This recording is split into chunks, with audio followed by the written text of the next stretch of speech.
just like to mention a couple of things that was said. First of all, it's widely acknowledged that this is the safest county of 1 million more residents in the United States. So, and again, I think that Commissioner Dale has a great reputation, but it's kind of offensive when some people say we need a fresh look. We need a fresh look at what is the safest county in the United States. Doesn't make any sense to me. The second item, that this plan is being proposed by the same people that stood before you in the middle of December with another precinct plan, and when they were questioned about the removal of the heroin task force, testified there was no heroin problem. A short time later, New York City Police, with a joint task force, arrested about 50 or 60 people involved in heroin and renamed the LIE, the Heroin Highway, which runs through Nassau County. So when you're going to hear testimony from them and answers to questions, I think their credibility is certainly at issue. Now, at that same meeting, there was a proposal. We had a PowerPoint display on reducing precincts, keeping the same sector cars, and putting overlaps, and those area of overlaps might be the new precincts. Well, what happened to that plan? What happened to that plan is that to reprogram the radio system, along with the MDT computers in the cars, would take a year and a tremendous expense. So instead of shelving that and saying, you know what, let's work on this down the road, and we have more money to come up with something that might be more efficient, they came up with this plan that is solely based on radio bands. And by that, we have 4 radio bands in the county for patrol, and each precinct shares that radio band.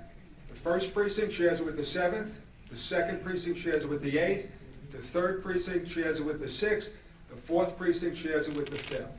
So now when you eliminate precincts by radio bands, you don't have to have the expenditure to reprogram the radios. But what happens? You can't take a common sense look at which precincts to eliminate because you're stuck going by radio band. And to this idea of now reducing the first precinct and the 7th precinct are combined. Every precinct is different. The administrators in these precincts, they deal with the community, they deal with legislative leaders. Every precinct is unique. Some have more crime than others. Some have a mixture of wealthy areas and poor areas. And now to decide that one administrator is now going to handle the load of trying to direct his resources to solve your problems is ludicrous. It's unable to happen. They're talking about the same amount of sector cars, the same amount of patrol supervisors, but they're reducing the job of a desk officer. A desk officer whose job it is as a desk lieutenant, of which I've spent most of my career as a desk lieutenant in the 3rd. You're responsible for directing the activities of the police officers and the sergeants to accomplish the goals of your commanding officer. And you make sure that things are allocated in a way that the community responses that they want are going to be matched. And now to have this larger area and to reduce the amount of department administrators by 55, which is the number that they want to reduce the administration by 55 members, and to think that that's going to be the exact same service or better service is totally irrational. And you know, it's funny, there was a comment in the paper over the weekend by the county executive's spokesman when the issue about arrest processing was raised, and his comment was that the citizens shouldn't have to pay more taxes for arrest processing. The liabilities involved with processing arrest, and that's from now transporting prisoners a longer distance, incurs a liability.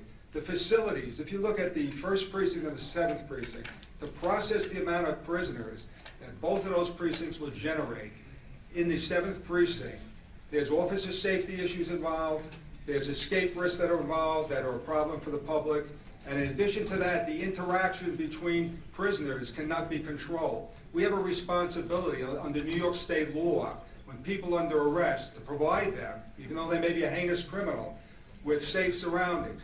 You can't guarantee what the interaction of a Saturday night load of prisoners with gang members, shoplifters, and other people all being pushed into a small building in the 7th precinct, that you may wind up again, as we've done so often. The money we think that we're going to save is going to bite us in the butt, and we're going to wind up spending a lot more money.